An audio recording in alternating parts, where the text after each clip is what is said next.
Lizzie Borden took an axe, gave her mother 40 whack. When she saw what she had done, gave her father 41.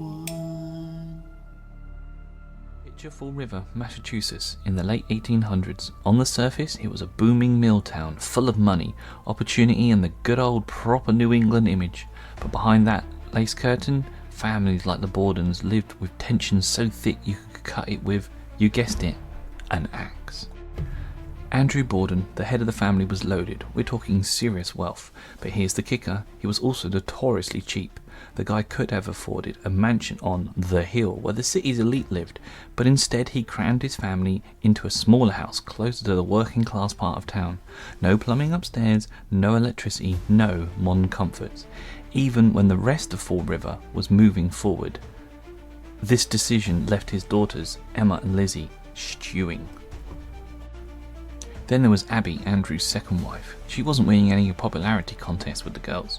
Tension bubbled between them, especially Lizzie, who felt Abby was more interested in securing her own family's inheritance than actually being part of theirs. By 1892, the Borden household wasn't just uncomfortable, it was a pressure cooker waiting to blow.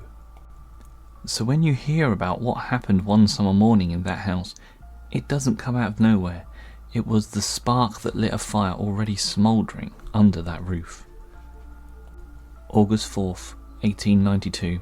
It's a sweltering Thursday morning in Fall River, and inside the Borden house things feel routine. Andrew Borden heads out for his morning errands.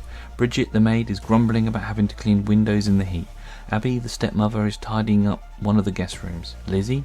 She drifts in and out of sight, claiming she's looking for irons to mend clothes. And then, silence. By 9:30 a.m. that quiet is shattered in the most brutal way. Abby Borden is attacked in the upstairs guest bedroom, struck 19 times in the head with what investigators would later believe was a hatchet. 19 times, the blows were so violent that her face was nearly left unrecognisable. Not long after, Andrew returns home. He stretches out for a quick rest on the living room sofa, completely unaware of what's happening upstairs. And that's when the killer strikes again, this time with even more fury. Andrew is hit at least 10 times, his face so mangled that one of his eyes is literally split in two. The detail was so horrific that even the hardened investigators who walked into that room reportedly struggled to keep their composure. Now imagine being Lizzie in this moment, or at least imagine the story she told. She claimed she discovered her father's body and cried out for Bridget, but here's the thing, Lizzie's behaviour immediately raised eyebrows. Witnesses later said she was oddly calm for someone who had just stumbled across such a scene. And when asked where she was during the murders, her answers shifted. Sometimes she said she was in the barn, sometimes she said she was in the kitchen.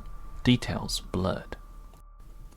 But Fall River didn't wait for a full investigation to form its opinion. Gossip spread faster than wildfire, and the finger of suspicion pointed straight at Lizzie.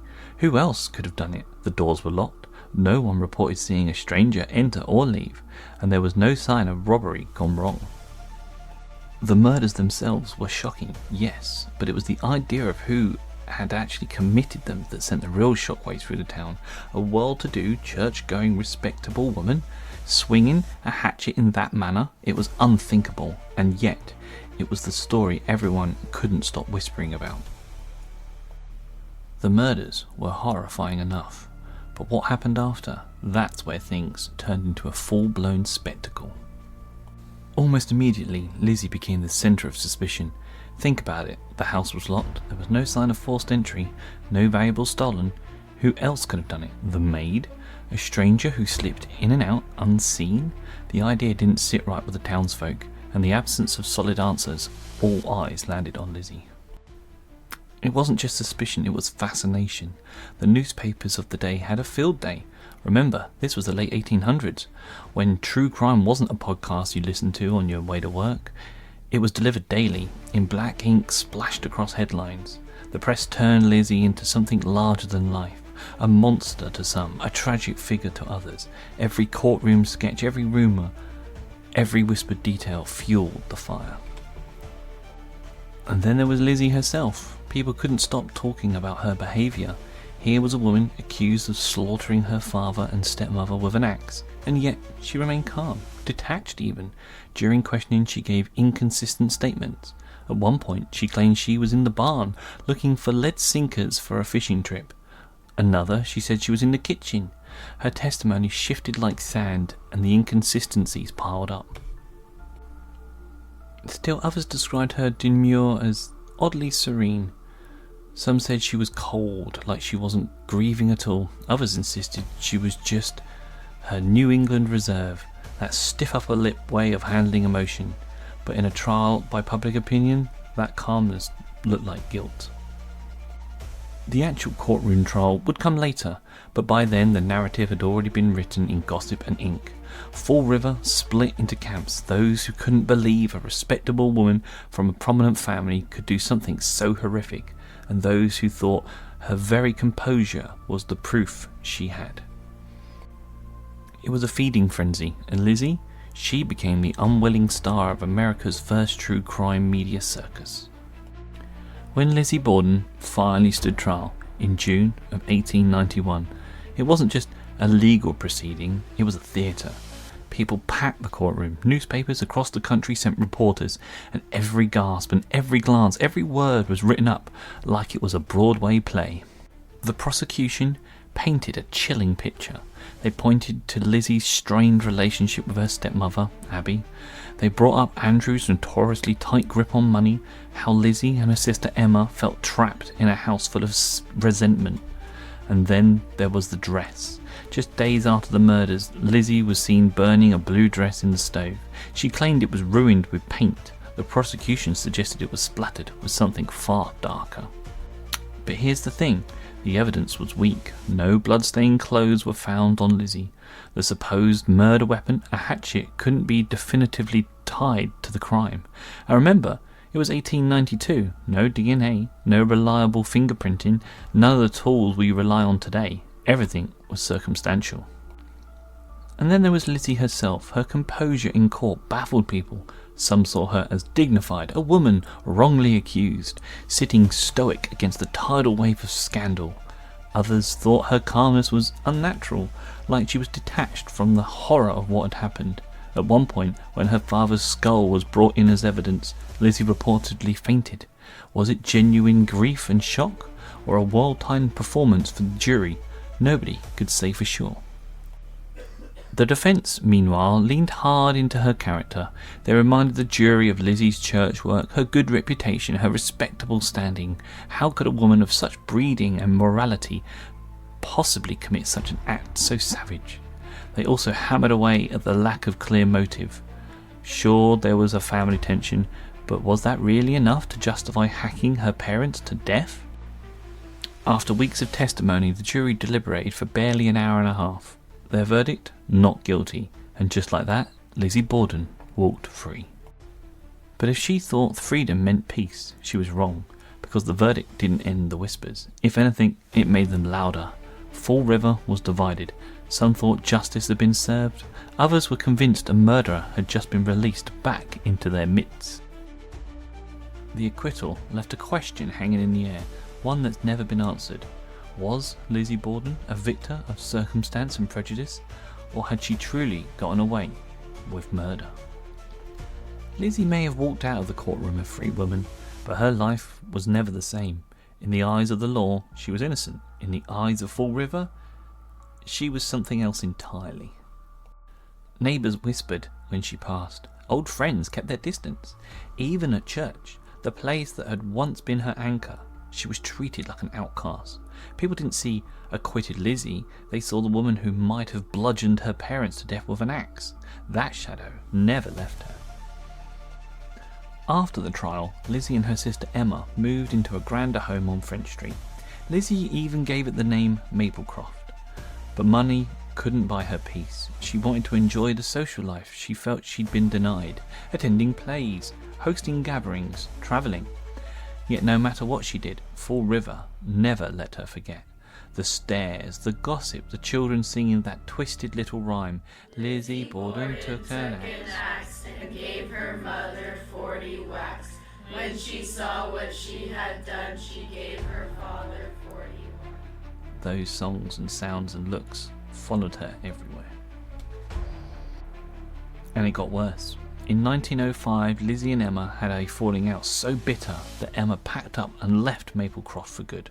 The two never spoke again. Whatever bond they shared through the trial shattered completely, and Lizzie spent the rest of her life in solitude. She lived at Maplecroft until her death in 1927, largely alone except for a few law servants. By then the world had moved on to new scandals and new crimes, but in Fall River the legend only grew. To some, Lizzie was a cold-blooded killer who cheated justice. To others, she was a misunderstood woman crushed beneath the weight of suspicion and a broken family. But here's the thing, Lizzie's story didn't end with her death. In some ways, it only became louder. The house on 2nd Street where Andrew and Abby were murdered became a place of pilgrimage, a symbol of mystery, horror and unanswered questions. And Maplecroft, even in her attempt to escape the past, the whispers followed her there too. Lizzie Borden may have been acquitted, but she never escaped the verdict handed down by her community. Guilty or innocent, she was forever bound to the axe. Step into the house at 92 2nd Street today and it looks deceptively ordinary. Lace curtains in the windows, period furniture, the quiet hum of a bed and breakfast. But the moment you cross the threshold, something feels wrong. Guests describe it again and again, a heaviness in the air, as if the house itself remembers. Footsteps on the stairs where no one is there.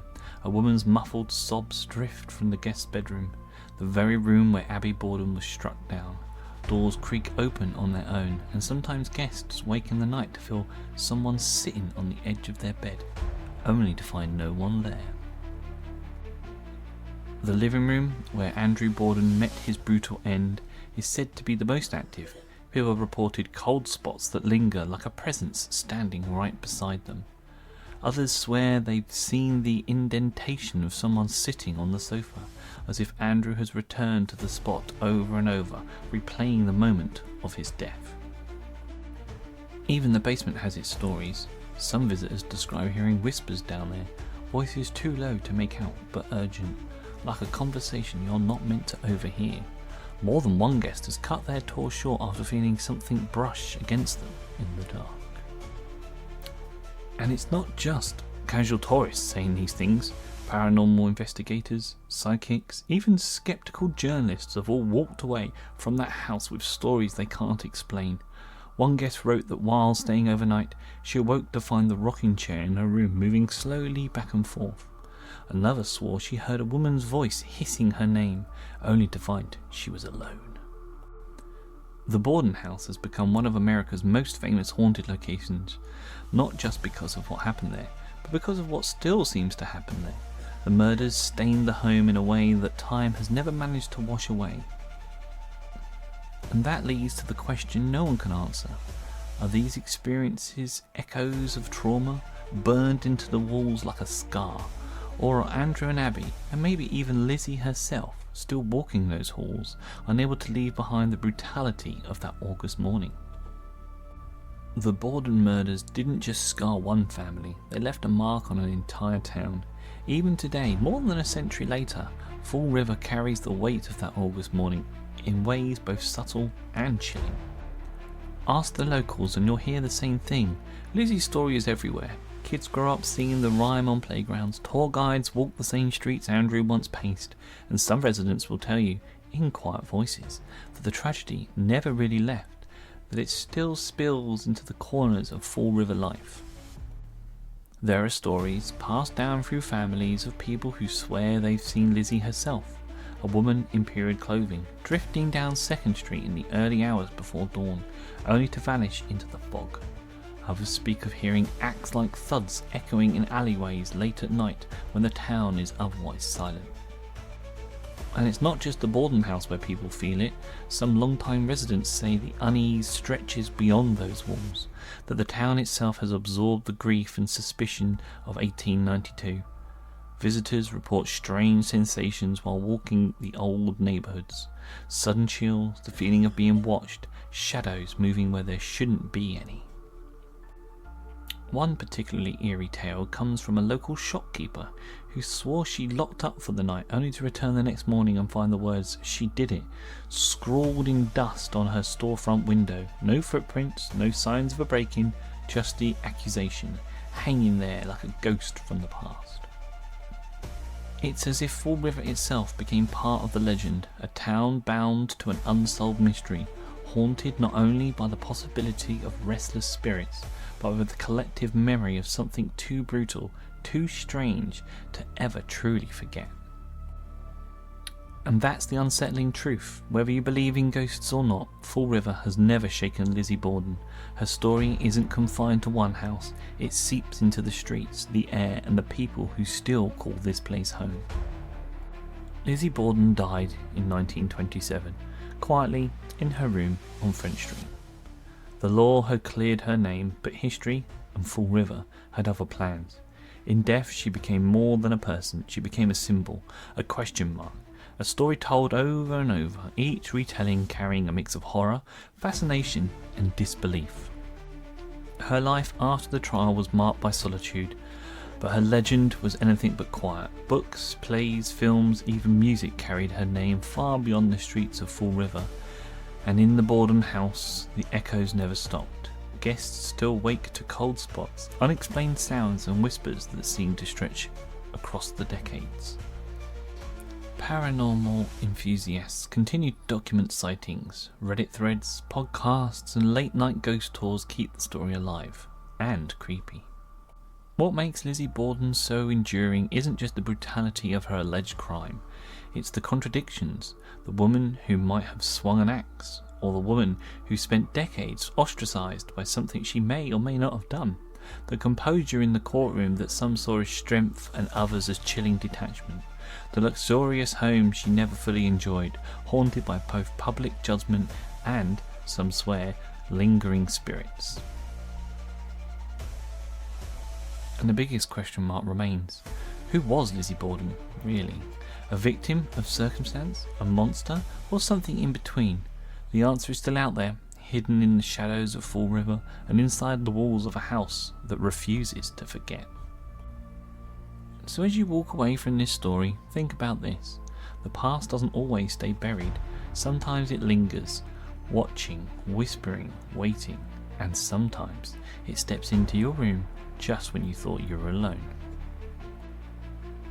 Lizzie Borden's tale is a reminder that history isn't always tidy, justice isn't always clear, and some mysteries may never be solved, but they do leave a mark on a town, on a house, and on anyone brave enough to peer into the shadows.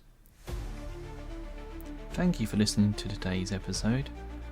Remember to hit that like and subscribe button. After all, it's free and keeps you up to date with all other future posts.